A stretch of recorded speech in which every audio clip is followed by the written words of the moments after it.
waxaan si toos ah soo gaarnay bartamihii magaalada Boorama jooguna maanta aad buu tagay halka daawanaysa wasiir media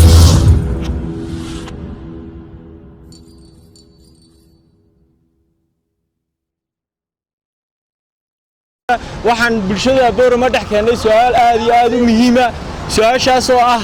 mid aan weydiin doono bulshooyinaha ku dhaqan magaalada Boorama yahay inaan bay la jir magacaaga Cabdiraxmaan Jaamac Nuur soo dhaw su'aal baan ku weydiinaya daaqada goorma la xidhaa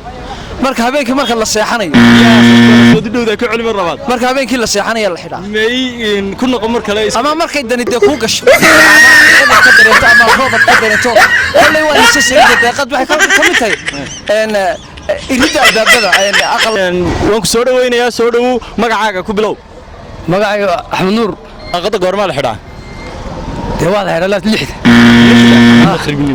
magacayga Mustafa goorma la xidhaa dabar soo dhaca roob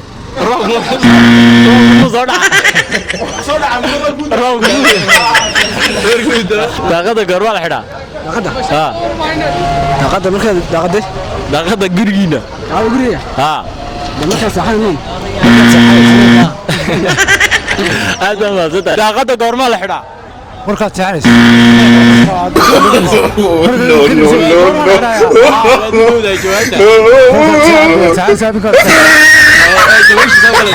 magacaaga ku bilow Cabdul Jibris Bulal su'aal baan ku weydiinayaa daaqada goorma la xidhaa waxa la xidhaa waqtiga habeenku galo wadu dhowda ka celi iyo markuu roob soo daayoon markay furan tahay daaqada goorma la xidhaa markay furan tahay taana uu gartay wax markuu dhasho 4 micyood leh markuu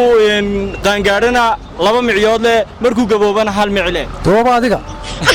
2 baa leeyahay markuu dhasho waa 4 micyood buu leeyahay marka labaad wuxuu leeyahay uu qaangaadho 2 micyood markuu gaboobana 1 mic ودي كان والله magacaaga aad ku bilaabaysaa السلام عليكم magacaygu waa Ridwaan Cabdullaahi Xuseen kuma magac dheer Ridwaan Canko oo lallaahi Ridwaan waan ku soo dhaweynaa waxa tahay daawada ku sugan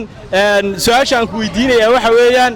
wax markuu dhasho 4 micyood leh markuu qaangaadho 2 micyood leh markuu gaboobana 1 mic leh waa diinka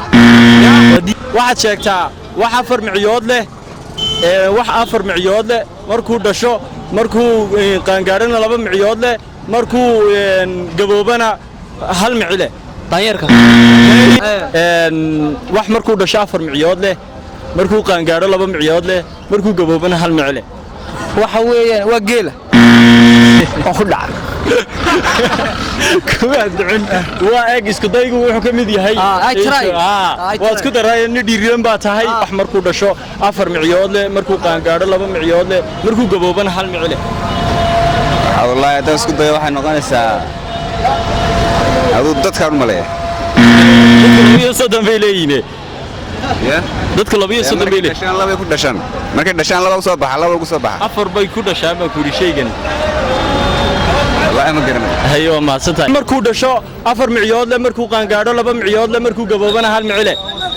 waxaan u maleynayaa waa dadka lawiya sodan micyood bay leeyihiin dadku idaada ka dhamaysa ka daawanaysa wasiir media waxa ku suganahay bartamaha magaalada Boorama gaadhnay gabagabadii barnaamijka taas ku soo xidhayna